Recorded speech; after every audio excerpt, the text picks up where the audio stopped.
Hi everyone, welcome to Releasing Tundra. Feel free to like, share, and subscribe. Hey everybody, welcome back to my channel. This message is called Believe It Before You See It. Reason why I named it this is because of my testimony of when I almost lost my life. I wanted to tell this testimony about myself because I know someone needs to hear it. I know someone may be probably in the same situation, maybe a little bit different, but it could definitely be of use to somebody, and to know that God will always come through. So just believe it before you see it. Okay, let's get into the message. This was back when I was pregnant with my second son, and I was being a single mother again. And I was not very happy about being a single mother. I was really, to be honest, I was depressed. I was upset. I was happy. I was proud to be a mother, especially of a second son, because I love boys. But I was I felt bad. I felt like I was just, I made a bad decision, another bad decision, and I felt like I could have did better.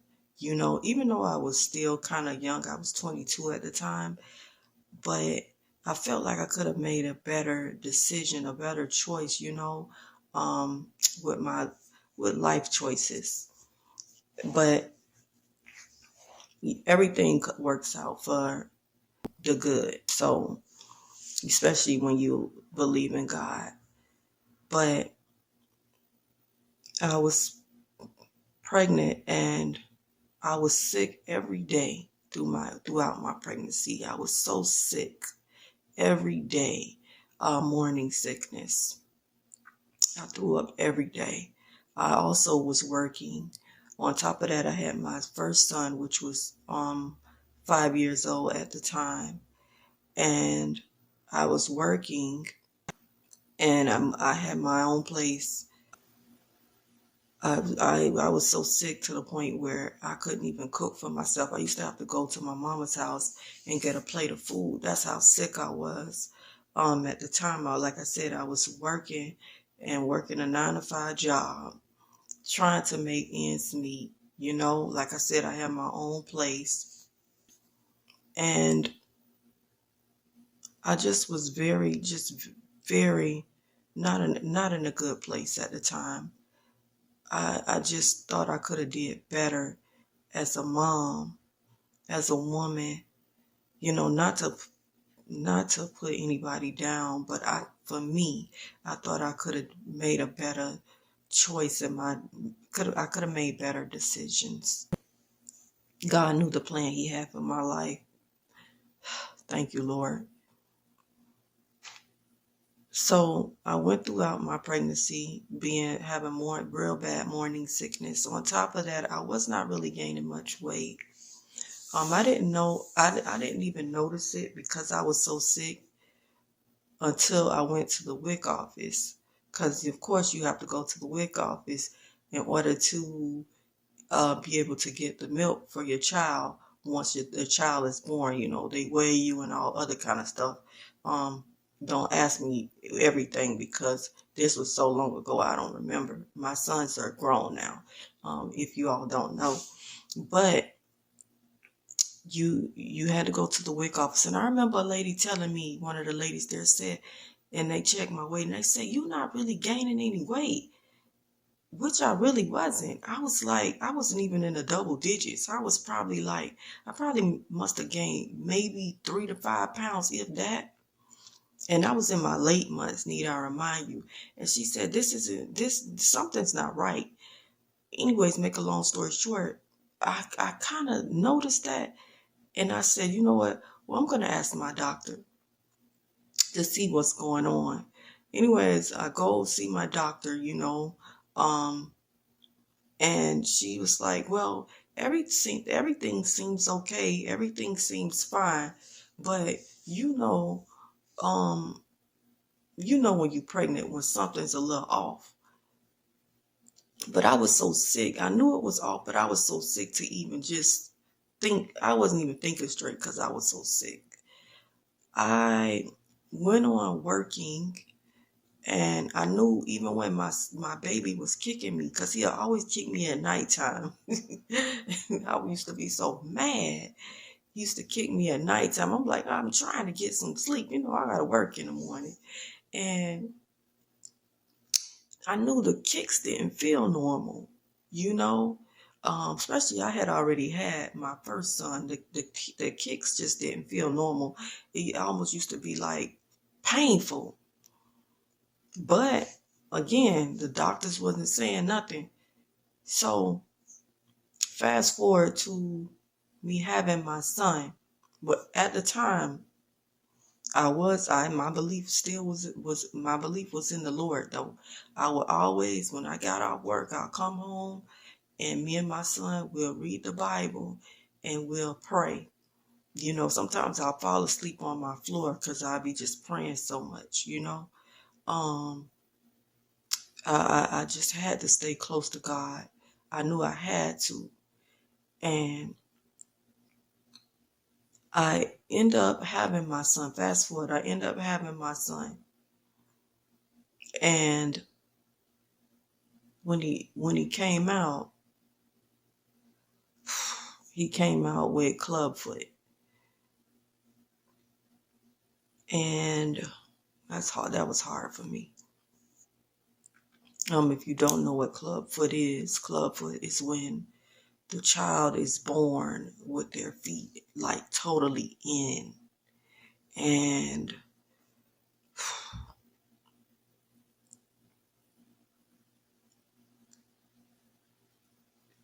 and 10 times out of 10, the reason why he was born like that is because my stomach wasn't growing enough. I didn't gain much weight. But once again, the doctors never said anything. They basically, it was like I was having a healthy pregnancy. I think only thing that they was concerned about, I think my blood pressure was kind of high. It was either that or either I was like borderline diabetes, one of the two.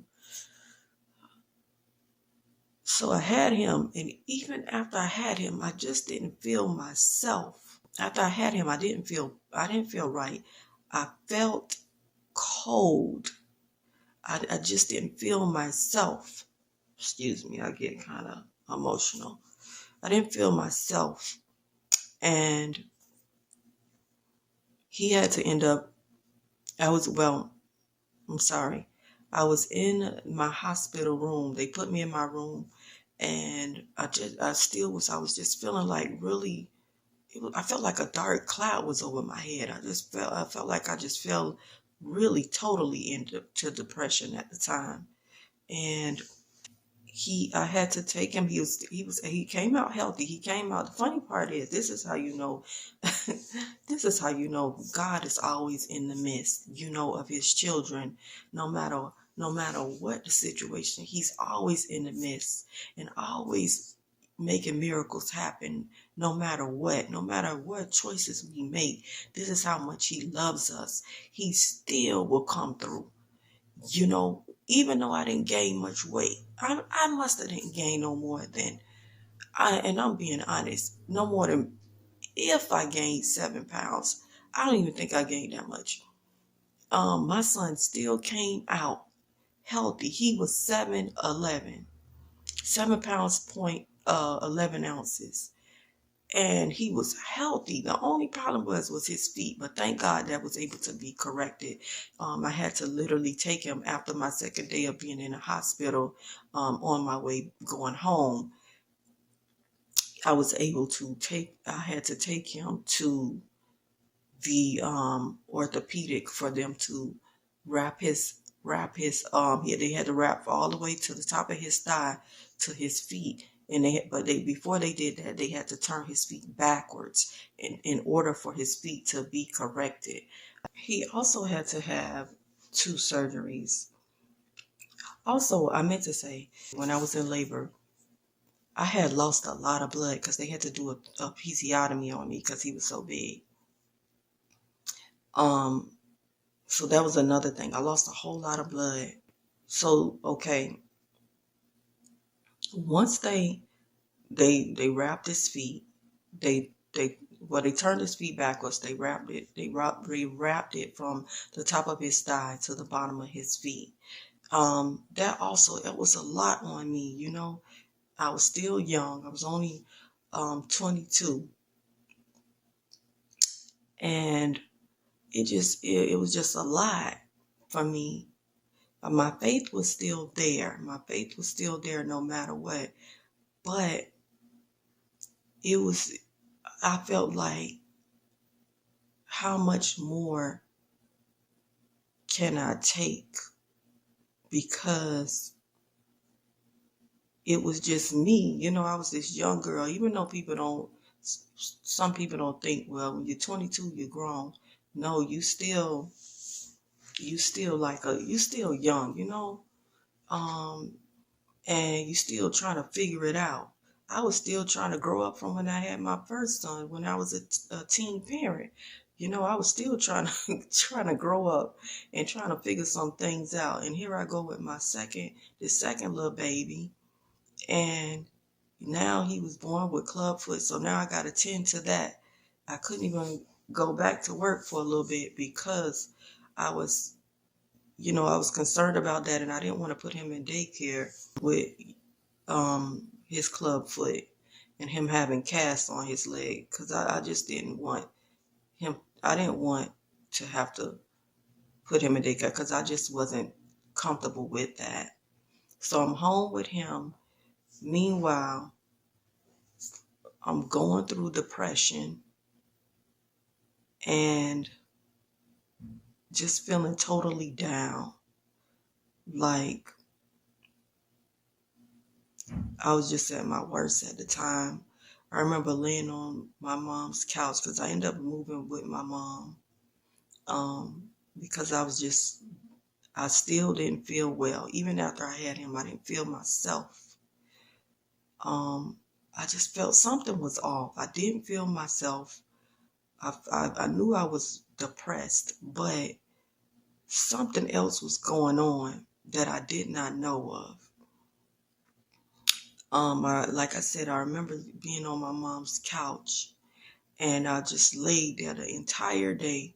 I don't even know where my baby was at the time. I think my mom took him somewhere. Or I don't know. And I just felt like I didn't want to be here anymore.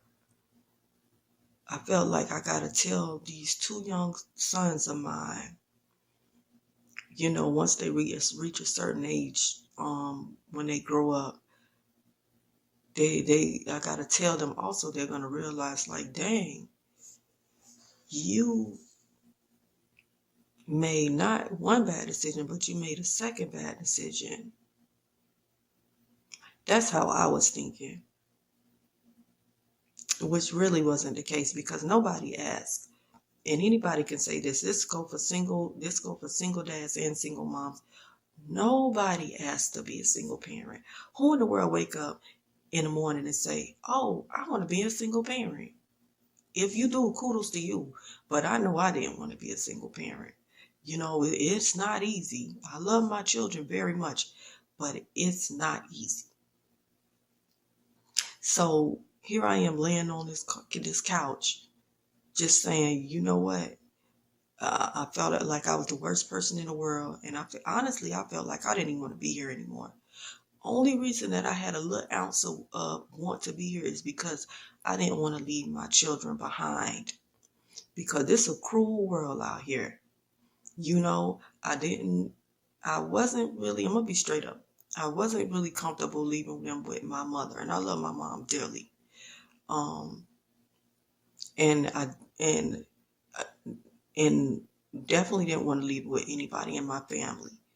And far as the system wise, I ain't really trust that either. Put my children in no system. So even though I felt down and I just felt like I ain't want to be here, I still had a little ounce of strength to say, okay, you know what, I still gotta make it each day to raise my children. I woke up, I remember waking up from being on that couch, but I was on that couch for hours, and I was on that couch crying and just feeling so bad. And I remember waking up, I had fell asleep, then I ended up waking up and I felt horrible. I felt even worse. And I called my best friend at the time and I said, something's not right. I feel so bad. I feel like I can't even get up and walk. And she said, well, Tundra, she said, get up. She said, try to eat some sugar. Because I said, I felt like I don't have no energy. Something was just off. She said, well, Tundra, go get up and go eat some sugar, you know, to give you some strength, you know, boost the energy. So I got up, I did that. I felt a little like 1% better. Still didn't feel right. Anyways, I was telling my mama how I was feeling. And one thing about my mama, and I thank God that then, and when that back, you know, back when I wasn't too cool with it. You know, I was kind of mad with her, but because she used to always show me a lot of tough love. I'm her only child, by the way. But she used to show me some tough love. She didn't care, you know, she didn't care what I was going through, how bad I felt. She used to be like, get up and do something. Whether you got to get up and clean up, you got to get up and do something. You're not just going to stay here and feel down about yourself. And I'm so grateful to have a mom like that. None of our parents, and even us, none of us is perfect. None of us is going to be perfect people nor perfect parents, you know, and God knows that. But you know what? Through his love and through his grace, we can do anything. And we're also forgiven for anything through God's love and God's grace. And I'm so grateful that I know him. Anyways, I guess I tell my mama how I'm feeling. And she was like, no, get up, go do something. At the time, I wasn't working for a good couple months. She's like, also, because I was telling her, you know, I'm depressed. I feel bad about being, leaving my children with no father. My first son, his father was in his life, but he was one of them weekend type of daddies. So you know how that is. Um, and yeah, he was a weekend daddy. He just picked my son up, and he wasn't really doing the fatherly things. Not daddy. I'm talking about fatherly things. And I'm not putting them down, but it's just what it is. So my mother was like, well, the only way you're gonna feel better, she said, what you need to do is go back to work. Because laying around here all day only gonna make you more depressed. Because at the time I was barely eat. I was eating, but it was something in my body was like making me not have an appetite. I wasn't using the bathroom properly. I even think my menstrual cycle stopped. But I was so sick, I didn't even know all this was going on. I was like in another world because I felt so sickly. And she said, get up, go get a job. I said, well, how am I going to get a job? I don't even feel good. She said, well, go back to this other job, one of the very first jobs I started at 19, at age 19. She said, go back there, they'll hire you. Anyways, I go back there, they hired me, and I get the job, and I had started losing weight. I was like this was after I had my second son. I had started losing I must have was losing like 5 pounds, uh, 5 pounds a month. Need I remind you, after I had him, I was like I think I was 140 or 145. So this months later, I forgot how many months, so don't ask me. And even when I got the job, the people barely recognized me because I had then lost so much weight. And I just thought it was because I was depressed. but it wasn't that something else was going on. So I'm working and stuff. While I'm working, I said, you know what? I need to go to the doctor because something's not right. Um, Something's not right. I even was trying to make myself eat more. I never been a real big eater, but I ain't never was losing 5 pounds a month. Something wasn't right. And yes, I was at the time I was single and celibate because I was too depressed to even think about trying to have a boyfriend or date or anything. I was too depressed. I was focused on just trying to make sure my sons was okay and trying to make sure I make it through each day to be here for them. And I was going to the doctor. And the doctor, he couldn't figure out what was wrong. I even started going to urgent care because I said, something's not right. I was getting real pale, even though I know I'm light now, but I was getting even more pale. Um, my skin was dry and I was losing weight. And I would go to the doctor. I would go to the urgent care. Nobody was able to figure out what was wrong with me. Only thing they knew was that my blood pressure was real low. It was real low. I mean, it was low. I remember they couldn't even use the regular thing to wrap around my arm to check your blood pressure. They had to use the ones like for the little kids for my arm. And I was not getting no better. I was doing everything I was drinking Ensures. I was doing any and everything. I even tried to stop being depressed. I said, okay, well, let me, stop thinking like life is over and it, I just make bad decisions. Through all of this though, I still was reading my word and I still was with God. Sometimes, let me tell you something, even when you in bad places, you you still can go to God.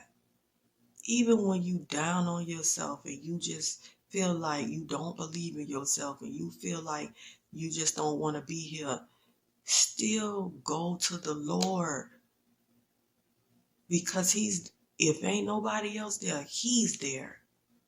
He was right there with me through it all. I remember I used to have my Bible at work. I used to put it on the desk, because I used to always try to read my scriptures here and there. Because even though I didn't love myself, I knew I loved the Lord because he's all I had, you know? And people, let me tell you something. You know who people are when you get sick. When I tell you people were so mean to me, God showed me who they really were when I was sick. I remember it was times because I had lost so much weight. I remember a friend of mine, she came by to check on me. I peeked through the window, through the blinds, and I made sure she wasn't able to see me because I was so embarrassed of how much weight I lost. I remember not even opening the door. I remember not even opening the door because I was so embarrassed. I was just in such a bad place. And I also remember my oldest son. I remember because my mother, when I lived with her, she didn't have a washer and dryer. We used to have to go to the laundromat. My oldest son, I used to have him help me lift the baskets up. The clothes the basket you put your clothes in. I used to be like, help me lift the baskets up and take them into the laundromat because I was so weak. I was just so weak and I was so sick. And he used to just look at me. At this time he was 6 years old. He hadn't turned 6. He used to just look at me because he knew something was wrong, something wasn't right. You know, when he looked at me, he knew something was going on with his mom. And even when we used to go to the grocery store, I used to have him push the buggy because I was so weak. I would have my other son in the buggy, sitting in the buggy, and I'll have him help me push the buggy because I was just that weak. And need I remind you, I was still working. Fast forward to me going into the hospital. The day before I end up going into the hospital, I was on my way to work and I was getting on the highway, getting ready to get on the highway. I was getting ready, I was getting it. And I ended up feeling real sick and to the point where I felt nauseous. So I pulled over on the side of the road and I ended up throwing up. And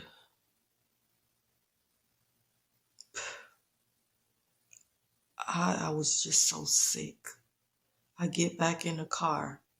This was before cell phones. Well, cell phones was out, but they wasn't real popular how they is now. I turned back around because I was like, I knew it was no way I could make it to work. You know, I would end up in an accident because I felt like I was going to continue throwing up. Anyways, I make it back home to my mom's house and I call my mother and I tell her what happened. Without a shadow of a doubt, she said, okay, go to the hospital. So I said, well, I can't make it to the hospital. I'm not comfortable with making it to the hospital. So I said, well, I'll call my godmother. If I call my godmother, so she take me to the hospital. I was so weak, they had to come get me on one of them go-kart things, them little carts. And they drove me. I hadn't felt like I was leaning over. I couldn't even sit up in the cart. I was leaning over. So they drove me up to the emergency room. I went in the emergency room. My mother made it there from her job. And I remember being so sick. And I remember I couldn't hardly breathe. It felt like a weight was on my chest. I couldn't breathe, like I was gasping for air. And I remember telling my mother, I said, I can't breathe. I was so scared. I said, I can't breathe. I can't breathe. So I called, I don't know. I told my mother, call my daddy and call my grandma. So my father, he was on his way down here because he wasn't living where we was living at. He lived out of town, but it was driving distance, like a couple hours away. But my grandma was on the phone and I said, Grandma, I can't breathe. I can't breathe. So she said, baby, you can breathe. She said, take your time. She said, you can breathe. She said, calm down, calm down. So I said, Grandma, okay. So I calmed myself down and she said, take your time. So I took my time with my breathing because I literally felt like I could not breathe. And I ended up falling asleep because I thought I was gonna die then.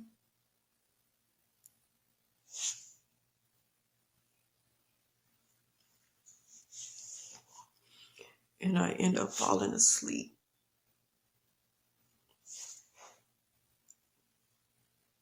And once I fell asleep, I woke up. They hadn't put me in a room then. They had put me in a room. And they had put me in my room.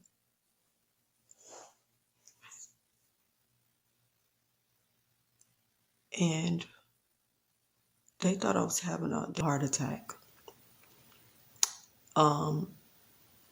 And I remember the nurses coming in and they had put the I forgot the name of it. They put something on my heart, but they thought I was having a heart attack. And I remember they did some MRIs. They checked my heart, and they ended up, the nurses were so sweet. They ended up sending me home with some medication to take because they thought they figured out what was going on with me. But even when I went home, the day I went home, I felt like something wasn't right. Something wasn't right. I felt a little better, but something still felt off. So I was home for like, I think, yeah, a day. On the second day, I ended up waking up and I didn't feel right. I felt like I was hallucinating. And I started getting sick again. And I called my mom and I told her, I said, Mom, something not right. I still don't feel right. I still feel the same way. And she said, you know what? Call the ambulance, because she wasn't even taking no chances at this point. I called the ambulance, and the ambulance come. She made it just in time for the ambulance, and she get in a truck with me, and we make it to the hospital. I get in the emergency room. They have you in a room.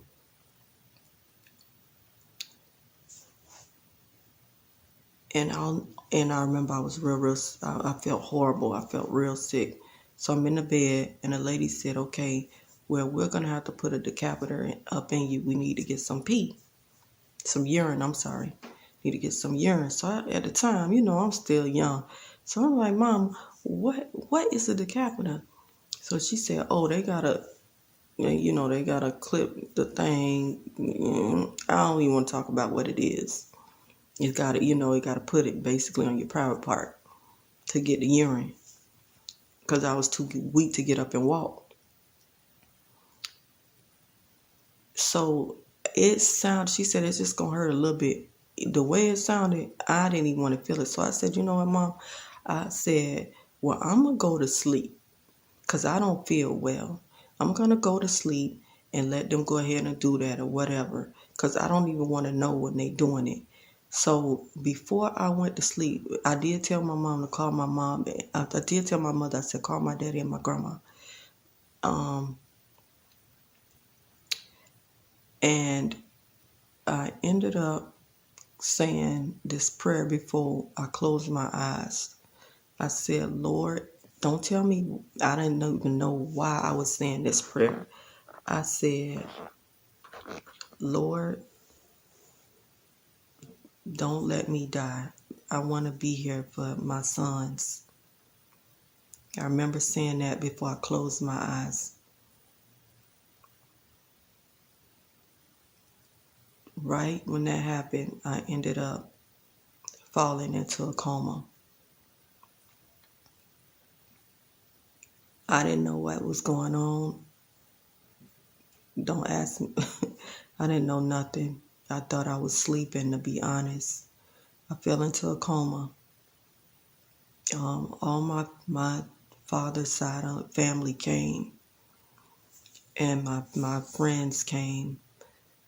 My best friend and her husband at the time, and a couple other people came, and they prayed for me because it didn't look good.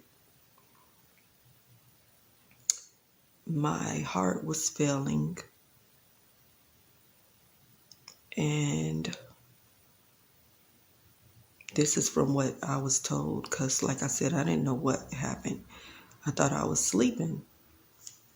My heart was failing, and they didn't think the nurses and the doctors, nobody knew what was wrong with me. They did not know. They couldn't figure it out. And they told my family the only thing they can do right now is pray, because they didn't know what else to do for me. So my father, my mother, my grandparents, my aunts, my uncle, everybody, cousins, everybody was praying. Everybody was there, and I'm still thankful to this day that I thought, as sick as I was, I would have thought nobody was gonna be there. But God brought my family there, and they was there day in and day out. My mother was there constantly. She had to work, and my kids was with my best friend and her mother and father. They was, they took them. They took care of them while I was in the hospital. And, my daddy and family, they just prayed. They just kept praying. They just kept praying. And I'm so grateful that I knew who God was. Even through all of that time that I was sick, I would always read my word. I would always be praying and talking to God. I mean, I was so close to him. I would play gospel. I would play worship music in my car. I was so close to him. I was so close to God till, I know I'm off subject, but I just got to tell y'all this. I was so close to God till God would show me the spirits in people. I mean, he would show me the good and bad spirits in people. That's how close to him I was. If the spirit wasn't right in people, let me tell you, them spirits, if they had wicked spirits in them and people wasn't right, God would show me who they were. And let me tell you something, them people would be so mean to me. God would show me the spirit in them. I mean, I could see the difference in the way that they look physically. And let me get back on when I was in a coma. So the doctors, it was so many doctors, so many specialists coming in there. Also, the first time that I was in the hospital, they had to do a bone marrow test. And they was doing all kind of tests. They couldn't find out what was wrong with me. But that was the first time I was in the hospital. So fast forward to when I was in a coma, and every day, all they can do, they said, only thing they can do is pray. They didn't know what else. They thought that they thought that I wasn't going to make it. And the one doctor went home, and and it had to be God that told him to go back and check the MRI to find out what could it be. And I knew it had to be God, somewhere in that, God telling him to go check it. Go check that MRI. He goes home, and this is the story I heard. The doctor go home, and he he finally figured it out to go check the MRI. Go check it again. So when he get back to work, he goes back and check the MRI. He sees that my pituitary gland had shut down. And from it shutting down, my thyroid shut down. So that's caused everything to go all out of whack. Everything. I mean, your thyroid is so important. Always make sure you get that checked.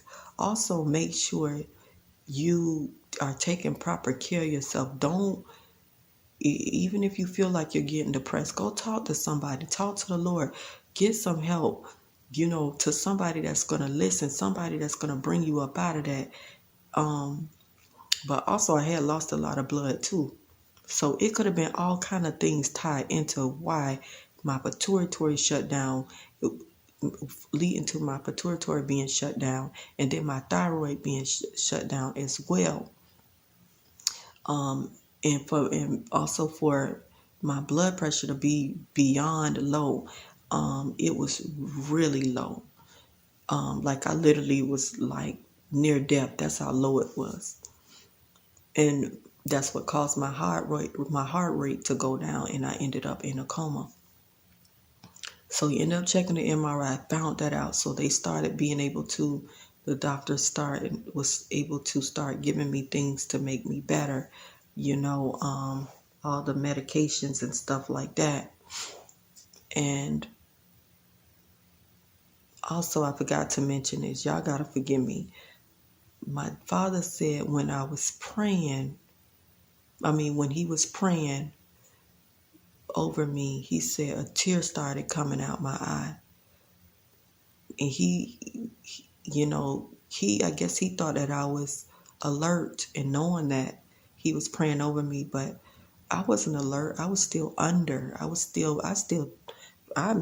I was still sleeping. So I was not aware of all of this that was going on, of all of the prayers, anything. I had no idea what was going on.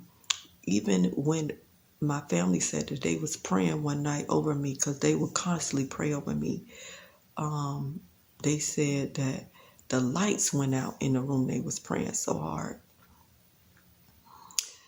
So his presence was there. His presence was there with me. He knew he had to have me here for a reason. He had to keep me here on this earth for a reason. It was not my time. It was not my time. I had to be here for whatever reason it is that he had to keep me here for. I have so many testimonies about how God came through for me. Till my purpose to be here on this earth is to love people. Love people back to spiritual health. For them being spiritually healthy, not physically healthy, spiritually healthy, to wholeness. Because there's a lot of broken people out here, a lot of hurting people, like I said in my prior video. And this is my purpose here. If it's just to reach one person, I'm okay. But I just want y'all to know that if God was able to bring me through that is nothing he can't do. Trust and believe in him. You have to, even throughout me being so sick, I remember I would always say, when I get better, I'm going to do this. When I get better, I'm going to do that. I always said that. Why I said that, I don't know. I didn't even know how sick I was, to be perfectly honest. I would always say, when I get better. So even before I seen it, even before I saw it, I believed it. That's how you know the presence of God is with you. That's why it's important that we keep God close beside us, because he's the ultimate healer, not man, not us, not even us. It's him. He's the ultimate healer. He can heal these physical bodies, and he can also heal the spirit. He can heal the soul. So we have to trust and believe that even on our deathbed, he's with us. He's with us. There's nothing he can't do. If he was able to part the Red Seas, what can he not do? We have to be with our Father. Just him and us. We have to be with him. So let me get back to the story. I just had to say that. Let me get back to the story. So back to the testimony, my bad. Thank God the doctor was able to find out what happened. What he was able to find what the problem was by looking at the MRI. So he started treating me to get me better. And to God be the glory. I ended up waking up out of that coma. And I still didn't know what happened. But I remember my cousins came to see me, and I remember waving at them. But everything was still so blurry. I didn't know what was going on at the time. I'm just thinking they put me back in a regular room. And I remember waving at them, and I was trying to talk, but they had a thing down my throat, you know.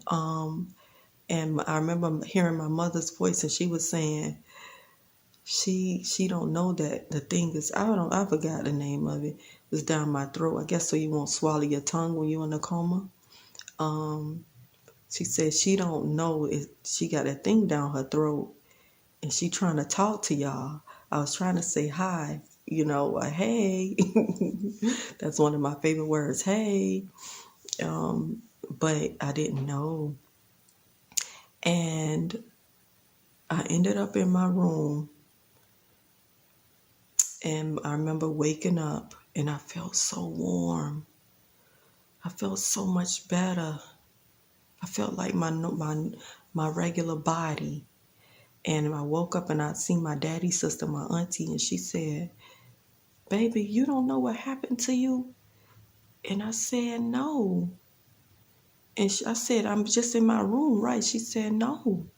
She said, You was under. You was in a coma. You almost died." And I just started bawling, crying, because at that time, only thing I can think about is I could have been gone from here, I could have left my children. And I just knew it was God. He loved me that much. He kept me here. He gave me a second chance. He gave me a second chance. That's why I know I'm here to walk in the purpose that He has for me. And I had to go through physical therapy. I had to be taught how to walk again, because from being laying in the bed for that long, you lose the strength in your legs and stuff. So I had to do physical therapy, and I'm here. I'm here today. I'm here. I'm healthy. Yeah, I still got to take my medication for my thyroid, but if I'm just so grateful that the Lord was able to give me a second chance, even when I didn't want to be here anymore. God still had His hand upon me. And, I kept Psalms 23 close beside me.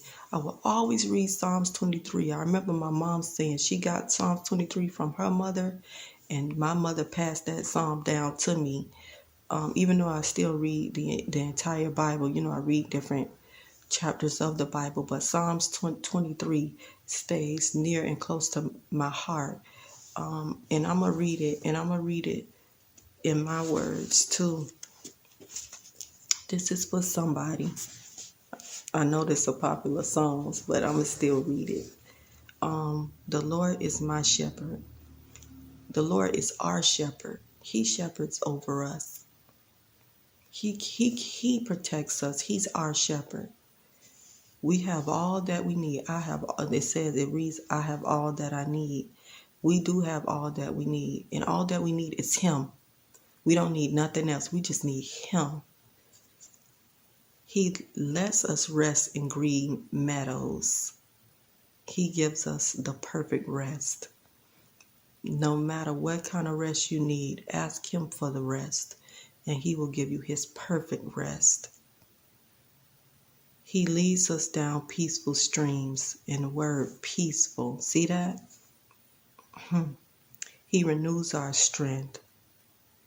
He will give us the strength. He will renew the strength, that perfect strength that we need to get through each and every day, to get through sickness, to get through brokenheartedness, to get through anything it may be, lost. He will renew that strength. We can't do it in our own strength. Only Him. He will give us the renewal of the strength that we need. He guides us along right paths. Yes, He do. He will show us the right path. He only know the right path. Get on His path, and you'll have a much better life. He guides me along right paths, bringing honor to His name. Even when I walk through the darkest valley, even when I was in that darkest valley when I was sick, I used to read this song. Even when I walk through the darkest valley, I will not be afraid. And I wasn't afraid because I knew he was with me. I will not be afraid because you are close beside me. Your rod and your staff protect and comfort me. Yes, it did. It protected and comforted me. And to this day, it's still protecting and comforting me. You prepare a feast before me. Oh, yes, Lord, you do. He prepares the feast before us. The righteous ones, he prepares our feast. Even though the price of food is very high, he still prepares the feast for us. So we ain't got to worry. He got us. Even with gas being high, we ain't got to worry. Let me tell you something. We may have to pay that little money in gas, but he will make it to where somebody might give us something or something else may be a little bit cheaper. He will make things work out for our good. So don't worry about us. He'll prepare that feast. And he will prepare the feast in the presence of our enemies. So guess what, enemy? Even though you think you shot that gas up and you shot that price of food up, guess what? God's still preparing that feast. You honor me by anointing my head with oil. And yes, he does anoint our head with oil because let me tell you something, that oil will protect us every day. Even when we go out here on these jobs, he protects us. When we driving in traffic, the anointing protects us. My cup overflows with blessings. Yes, indeed. It overflows with blessings, yes, every day. Even just being able to wake up.